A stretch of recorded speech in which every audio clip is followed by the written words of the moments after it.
Hoje nós retomamos a leitura do Evangelho de Marcos, capítulo 14, do versículo 32 ao 42, tá ok? O capítulo 14, nós estamos quase no final do livro de Marcos, é um capítulo grande, extenso.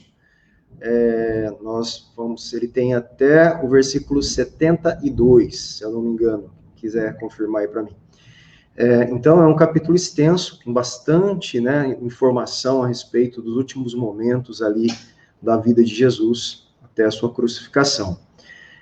E um capítulo extremamente importante, que a gente tem estudado já, hoje então a terceira quinta-feira que nós estamos lendo o capítulo 14 de Marcos, e aqui nós vamos continuar então a partir do versículo 32 ao 42, retomando, então, a ideia central dessa passagem, como a gente tem feito, tá bom? Então, a ideia central dessa passagem que a gente vai ler é a seguinte, olha lá, no Getsemane agora, tá? Então, no Getsemane, Jesus enfrenta lutas ali no Getsemane. Então, 3 tipos de lutas aqui que nós podemos identificar. Primeiro, com os discípulos, que abandonam Jesus. A gente vai ver que existe um início de um abandono ali, que Jesus começa a falar com eles, e isso se intensifica até com a negação final e a fuga deles, né? A segunda luta de Jesus ali no Getsemane é com ele mesmo, consigo mesmo, em razão do cálice, de sua paixão. Lembra? Se for possível, passa de mim este cálice. Então, existe uma luta consigo mesmo, com os receios da humanidade de Jesus diante de um sacrifício, daquilo que ele iria enfrentar, que seria terrível, outra luta que ele enfrenta com os seus opositores ali, adversários, ao ser preso. Ele vence o conflito interno, referente à sua disposição de suportar o sofrimento do sacrifício, ao render-se à vontade de seu Pai. Então, Jesus, ele vence a si mesmo, ele vence a sua vontade, se submetendo à vontade do Pai e mostrando para a gente que esse é o caminho que todo discípulo de Jesus tem que fazer, tá certo? Esse é o caminho exatamente dos discípulos de Jesus, portanto, o nosso caminho. Vamos colocar aqui o texto em contexto agora. Gente, então retomando aqui o capítulo 14. O capítulo 14, ele segue uma progressão cronológica natural. Desde a decisão de Judas de trair Jesus, que a gente viu a semana passada, tomada na quarta-feira, até a última ceia, na quinta-feira à noite. Então, nós vimos isso também. Vimos a traição ali, vimos, na verdade, o combinado da traição, que a traição vai acontecer, o sinal de traição ali no Getsemane. Vimos Jesus tomando a última ceia, a ceia da Páscoa, sua última ceia pascal, que ele redefine a ceia a partir de quem ele é e a partir do cumprimento de toda a ceia, daquilo que ele vai fazer da sua obra. Então, ele é o pão, o seu sangue é o suco ali, o vinho, ele é o próprio Cordeiro Pascal. Então, redefinindo todo o simbolismo da ceia na sua morte, nós sabemos, e na sua ressurreição. E quando Jesus revela a seus discípulos a relevância e o significado de seu sacrifício pascal iminente, que estava por acontecer. Então, esse é o contexto aí que a gente está entrando no capítulo 14, desenvolvendo. Os acontecimentos finais ocorrem durante a noite de quinta para sexta-feira.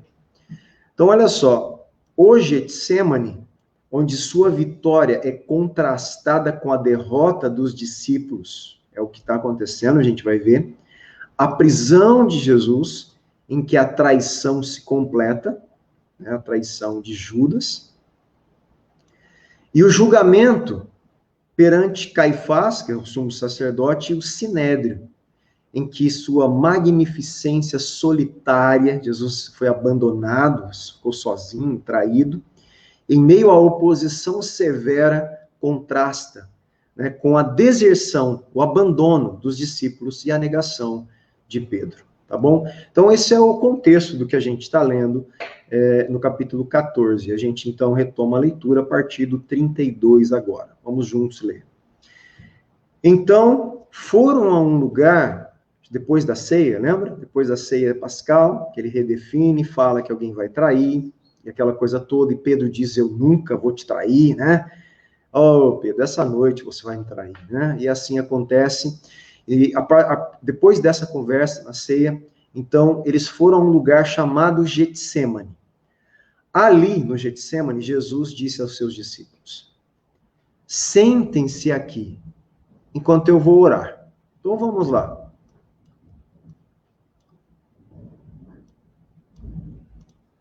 Havia diversos bosques de oliveiras nas encostas do Monte das Oliveiras. Getsemane significa prensa de azeitonas, tá? Então, a tradução aí dessa palavra Getsemane, prensa de azeitonas. É exatamente isso que está acontecendo com Jesus ali no Getsemane. Ele está sendo prensado para sair, né, o azeite, né, extra virgem, realmente ali, a prensa de Jesus, né, da vontade de Deus, na sua agonia, a prensa da responsabilidade que ele vai carregar. Ele está sendo prensado ali, como a azeitona era prensada na época.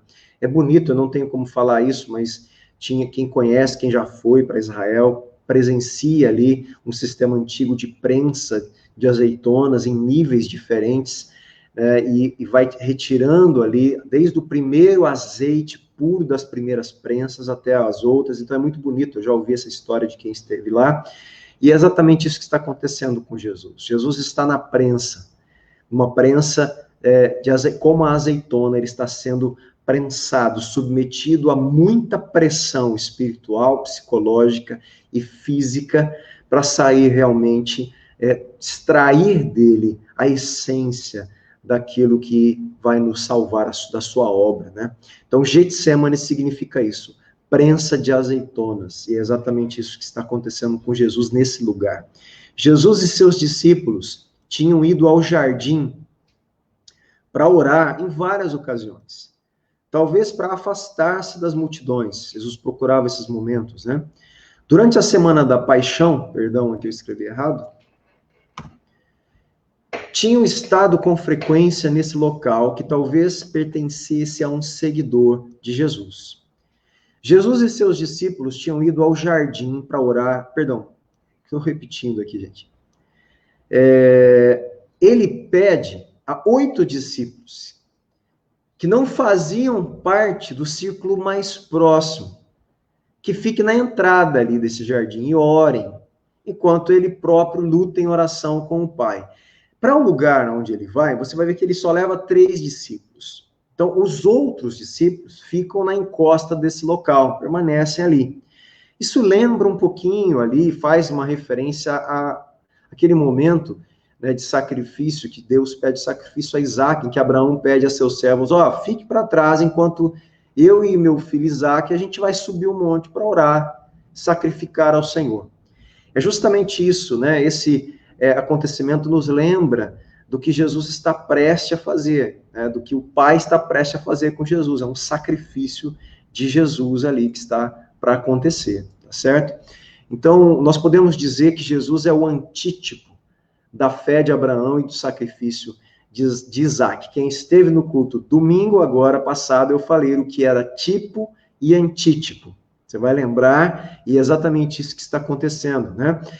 O sacrifício de Abraão ali, a oferta de Abraão entregar Isaac, que não aconteceu a última instância, mas o seu coração sim, é um tipo do sacrifício de Jesus. Então, Jesus é o antítipo, ele é o cumprimento daquilo que estava acontecendo, né? Então, eis o Cordeiro que tira o pecado do mundo, né? O Cordeiro não era Isaac, era Jesus que precisava ser sacrificado, e isso estava prestes a acontecer, tá ok? Então, vamos lá, prosseguindo a leitura 33. E levando consigo, então, quem que ele levou para esse lugar? Deixou os 8 na encosta lá, e levou Pedro, Tiago e João. Esses três faziam parte de um círculo bem próximo, bem íntimo de Jesus em várias situações. Eles três que presenciaram também a transfiguração, como a gente já estudou, e outras situações que eles participaram que outros não participaram. Então isso é interessante, esses três discípulos tinham uma proximidade, uma intimidade, e se tornaram testemunhas oculares tão próximas de algumas situações íntimas de Jesus que outros não presenciaram. Tá? Então, isso é interessante notar. Jesus leva Pedro, Tiago e João e começou a sentir-se, olha que interessante, começou a sentir-se tomado de pavor e de angústia. Você não vê Jesus nessa situação em nenhum momento até agora. Nem na tentação, nem na fome do deserto, nem em situações difíceis, nada. Mas neste momento, Jesus passa por sentimentos terríveis. Sentimentos e pressões psicológicas, espirituais terríveis. Pavor, angústia profunda da alma, ao ponto de alguns relatos mostrarem que Jesus suou sangue nesses momentos, né? Era uma questão psicossomática, né? Os vasos, microvasos do sangue se estouraram e saíram, né, pelos poros, tamanha a pressão da angústia e do pavor que Jesus estava enfrentando no Getsêmani, assumindo ali o cálice do sacrifício que ele ia tomar no meu lugar e no seu lugar. Então imagine, gente, tá bom, conseguimos imaginar um pouquinho, alguns passaram algumas angústias, mas, gente, nada se compara a essa angústia espiritual, psicológica e física que Jesus estava enfrentando neste momento e iria enfrentar. É algo profundo, inimaginável ali nesse momento. Esses três discípulos fazem parte de um círculo próximo de Jesus que o acompanhou em vários momentos, como a gente já disse. Talvez Jesus desejasse que eles fossem as 2 ou 3 testemunhas, conforme Deuteronômio. Então, para algo ser válido na cultura hebraica, judaica, se eu tivesse que contar um caso, alguma coisa, e para aquilo ser considerado válido na comunidade, eu precisava ter no mínimo 2 a 3 testemunhas confirmando aquilo. E Jesus, então, sempre levava essas 3 testemunhas. E depois tornaram cada um deles testemunhas do Evangelho e dele, de quem ele era e da sua obra. Vocês são minhas testemunhas. A Judéia, Samaria, até os confins da terra. Nós vemos isso lá em Atos. Então, isso é interessante aqui.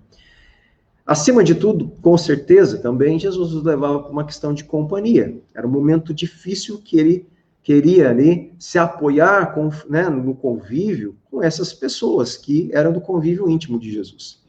De imediato, Jesus começa a ser tomado de pavor daquilo que está prestes a sofrer. Como filho de Deus, Jesus está ciente de seu destino. Mas também, gente, nós temos que lembrar, ele é humano, plenamente humano.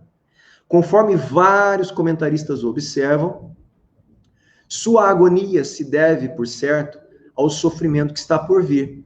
Mas talvez seja associada de modo ainda mais intenso ao fato de que ele levará sobre si os pecados da humanidade caída e será separado de seu Pai. Nós podemos antecipar que, provavelmente, a dor mais profunda que Jesus sentiu foi a separação, a percepção que ele teve que o Pai o abandonou.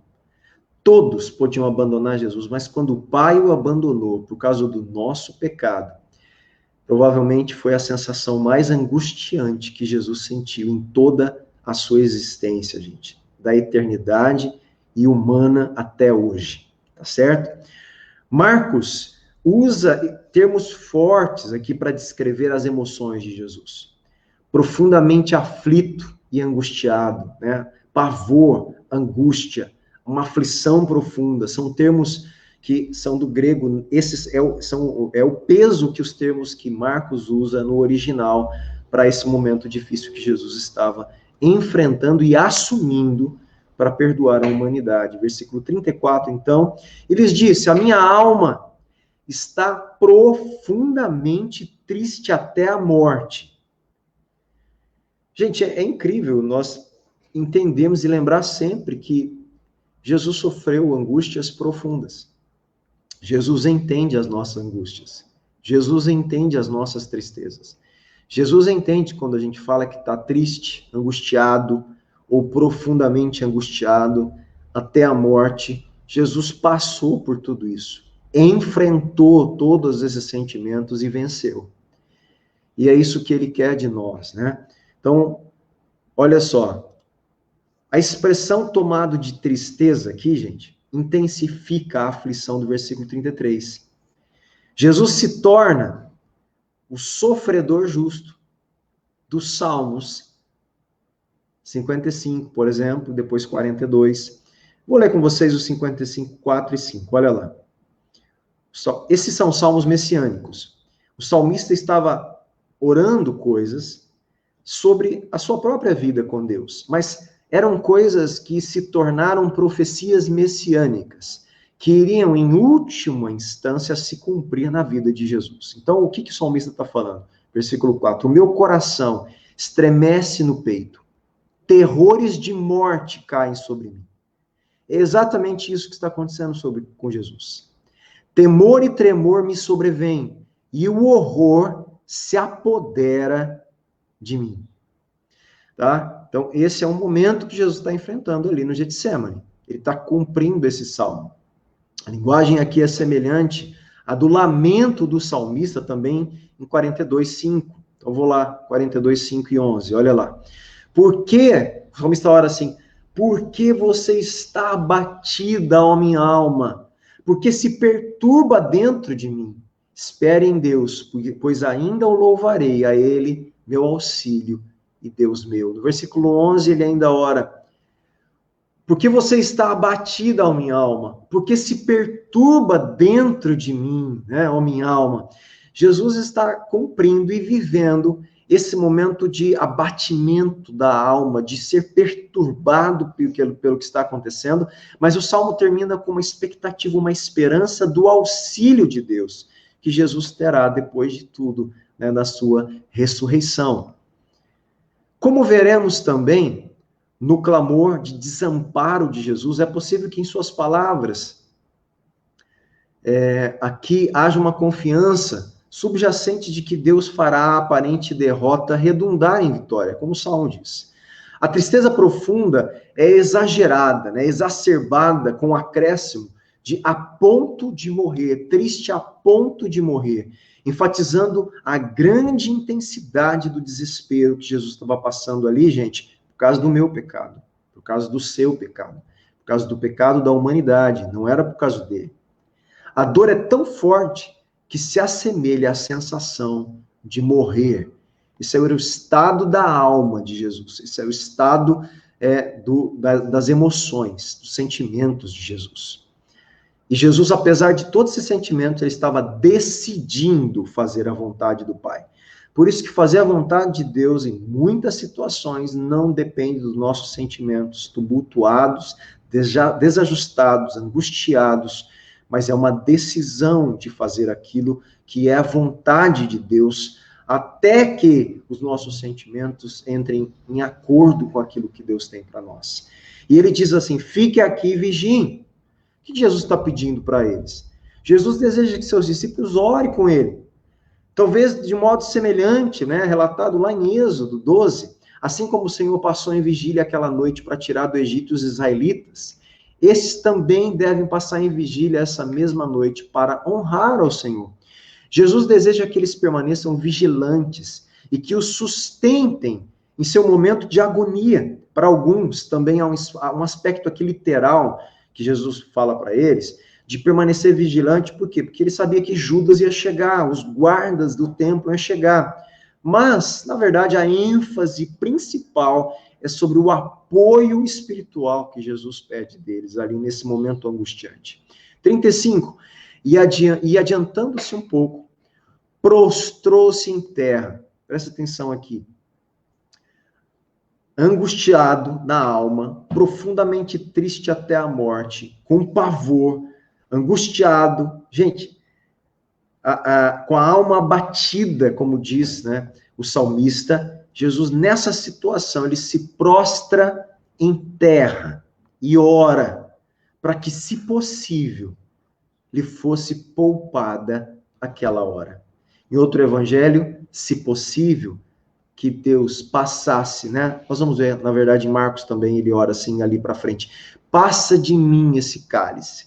Me poupe, Deus, desse momento. Me poupe, olha só. Jesus angustiado, ele pede que, se possível, ele fosse poupado dessa hora. Dessa hora aí, gente, essa palavra aí nós vamos ver, hora, é do destino, do que lhe estava imposto, pré-determinado pelo Pai. Se possível, passa de mim esse destino, essa hora, me poupe disso, né? Os judeus costumavam orar, nós temos que entender que na cultura judaica, eles costumavam orar com as mãos levantadas e o rosto levantado para o céu. Jesus literalmente aqui cai com o rosto em terra em sinal de angústia, semelhante ao que acontece em outras situações.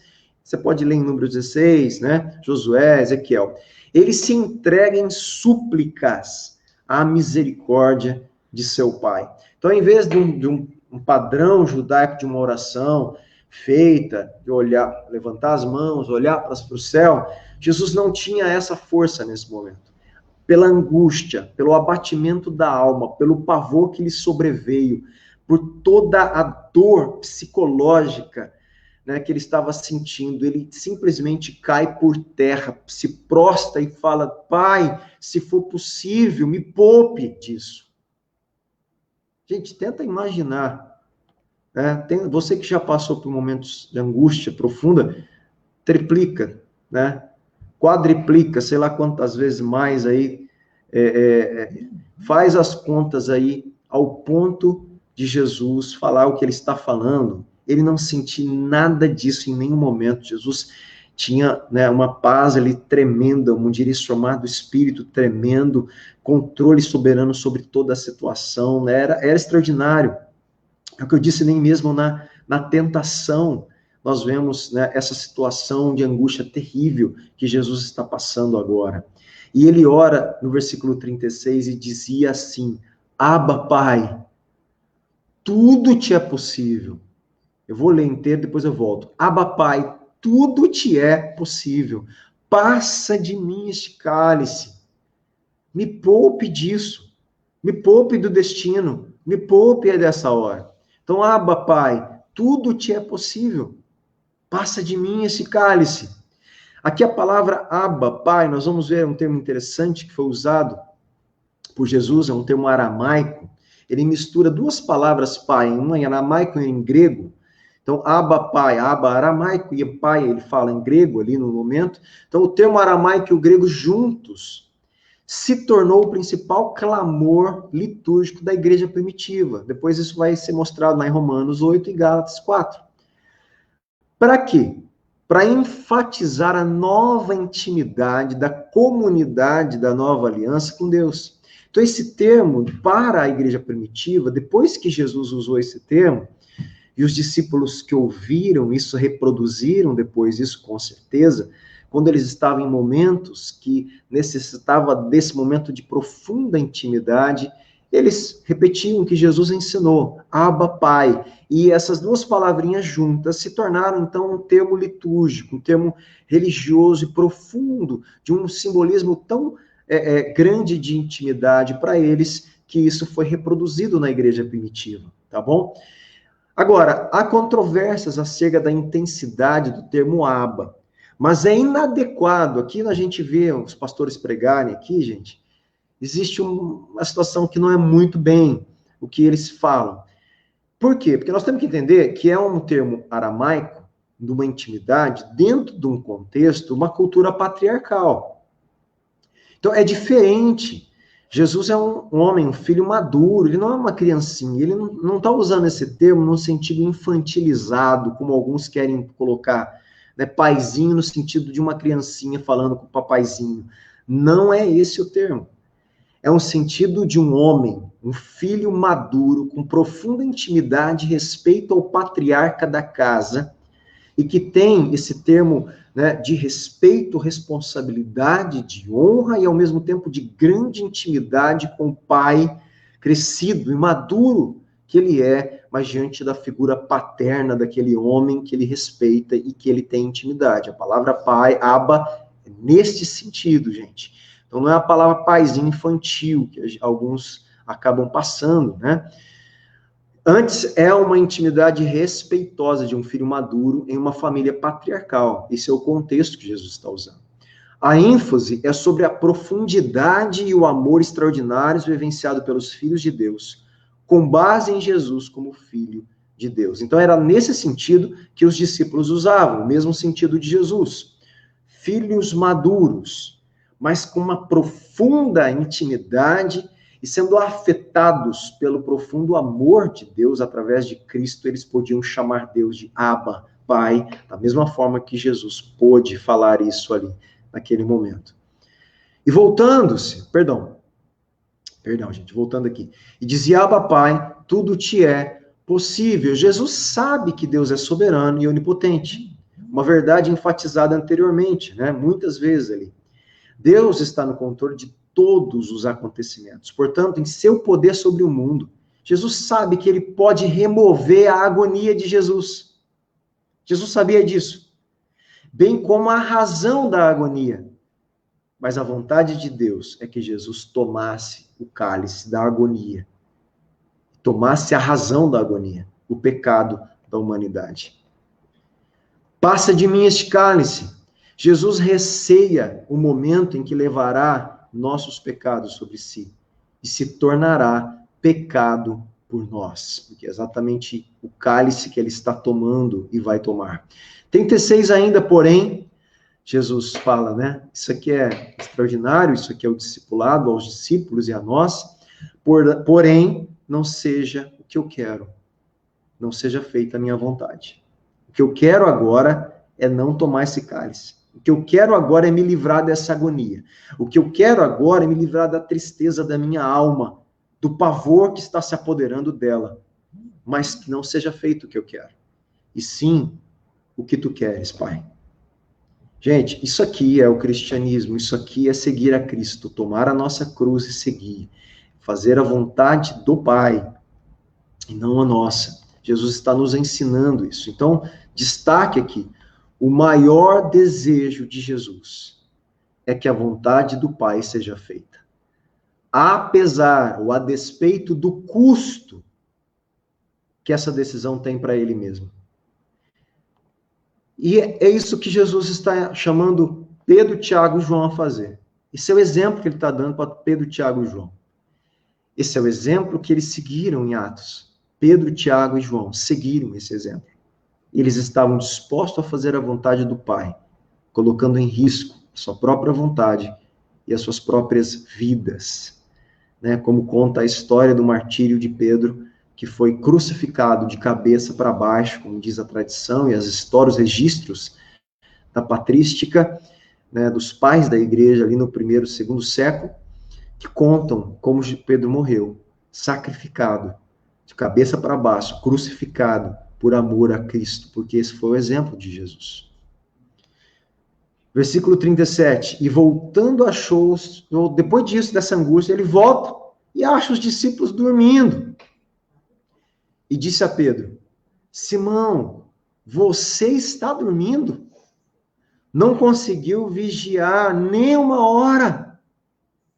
38, vigiem e orem, para que não caiam em tentação.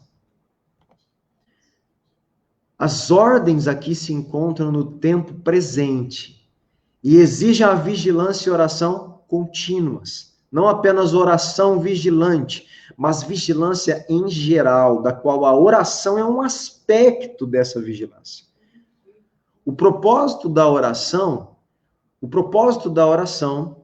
é a vitória sobre a tentação.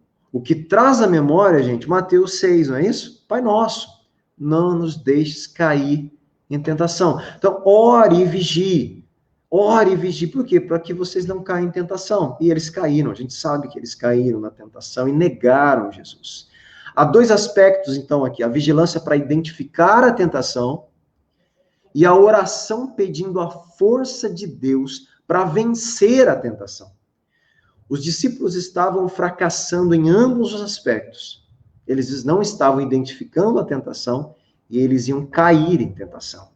E na cena seguinte, nós vamos ver depois, eles sucumbem, eles caem e abandonam seu Senhor. Né? Então, vocês não conseguiram vigiar e orar por uma horinha, Pedro. Vocês não estão entendendo o que está acontecendo. Vocês estão sendo tentados. Vocês estão prestes a cair. Daí ele diz ainda, o espírito, na verdade, está pronto, mas a carne é fraca.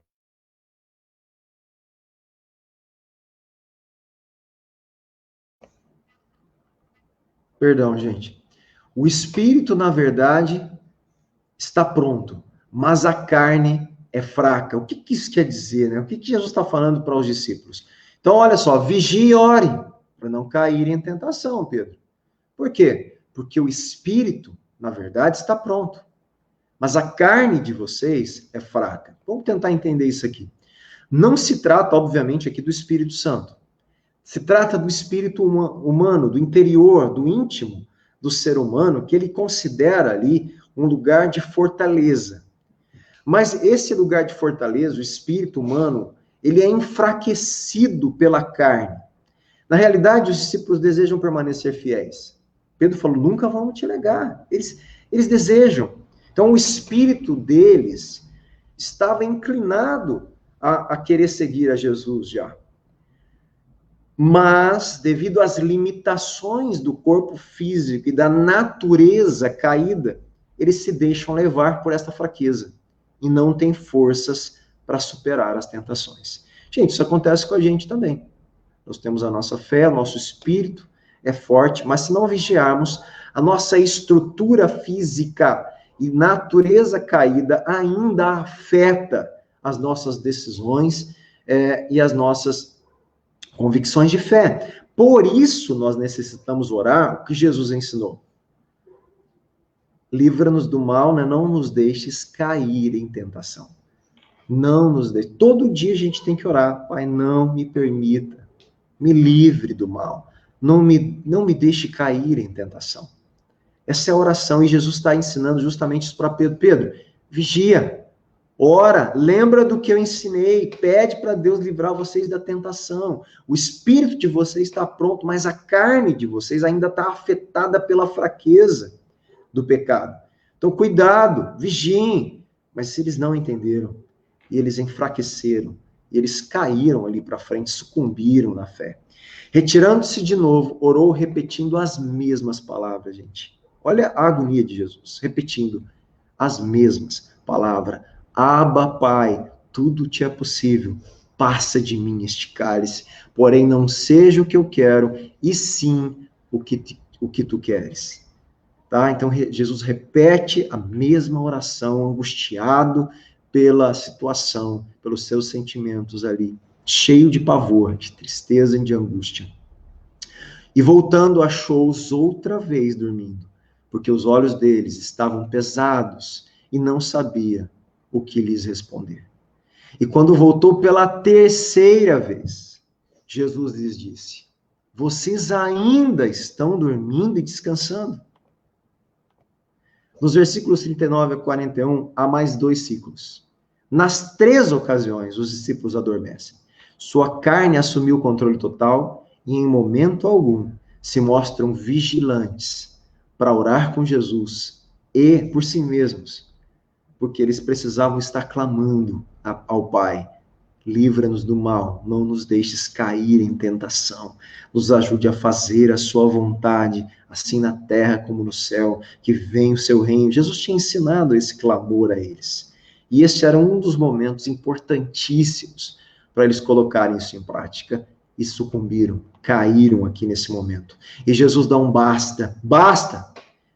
Chegou a hora, a palavra grega aqui, hora, é hora mesmo, tá?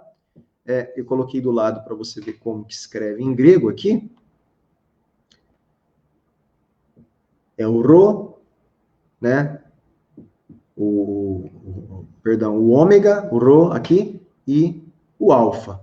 E tem aqui um acentozinho que torna isso gutural, então é Rora. Esse é o jeito que provavelmente se pronuncia mais próximo, é Rora.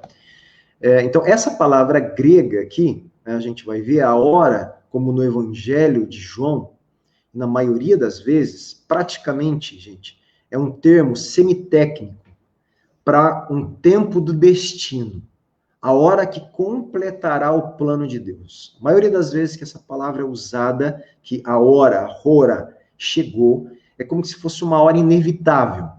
Ela é um destino, é um decreto de Deus que vai acontecer. Então, Jesus fala o que ali? Basta, chegou a hora de eu cumprir o destino. Chegou a hora de eu cumprir o que foi determinado pelo Pai, que eu não tenho como fugir disso. Esse tempo inicia com Judas, que entregará ou trairá Jesus para seus inimigos.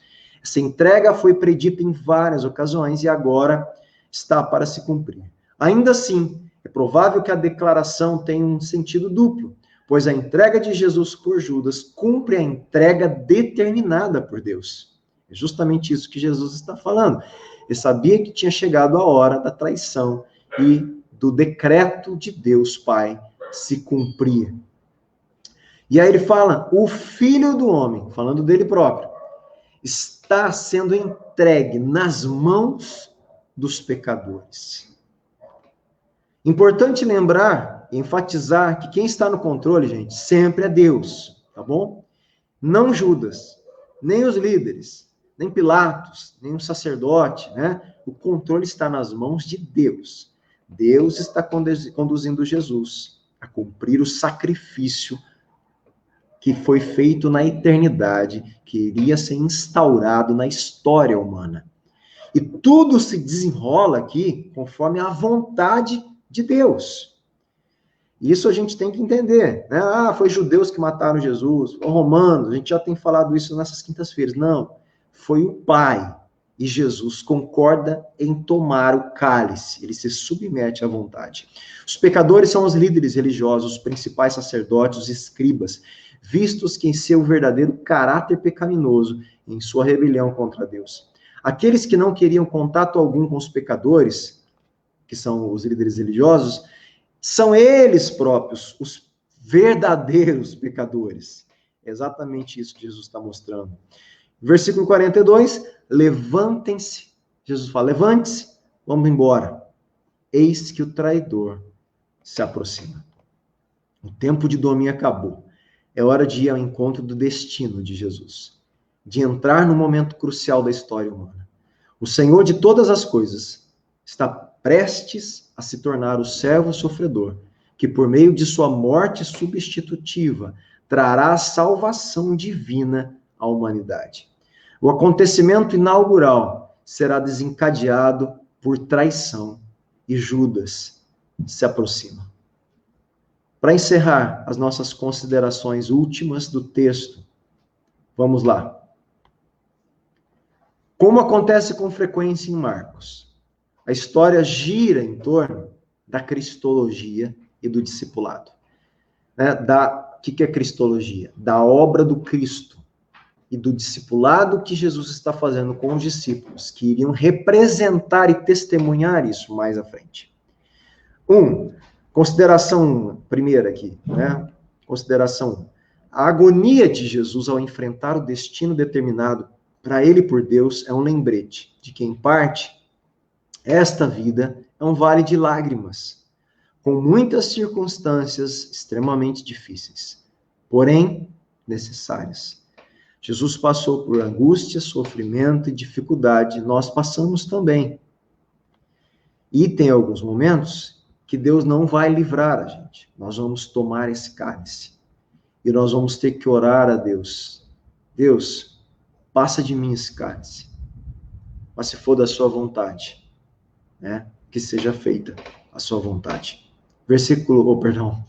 Consideração 2. Em momentos de intensa dificuldade e provação, a oração não apenas proporciona uma cessação extraordinária da dor, mas também traz a presença de Deus as circunstâncias. O momento que a gente ora, né, se entregando à vontade de Deus e clamando por Ele nesse momento.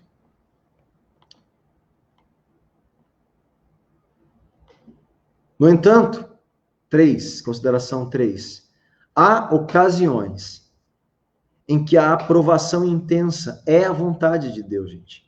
Nesses casos, como Jesus, precisamos nos render ao Senhor e confiar que, de fato, Ele fará com que o sofrimento coopere para o bem daqueles, completando, né? Daqueles que amam a Deus. Consideração 4.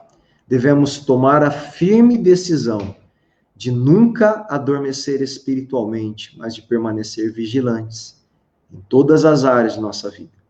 E a última consideração, lembrar que a nossa carne é fraca.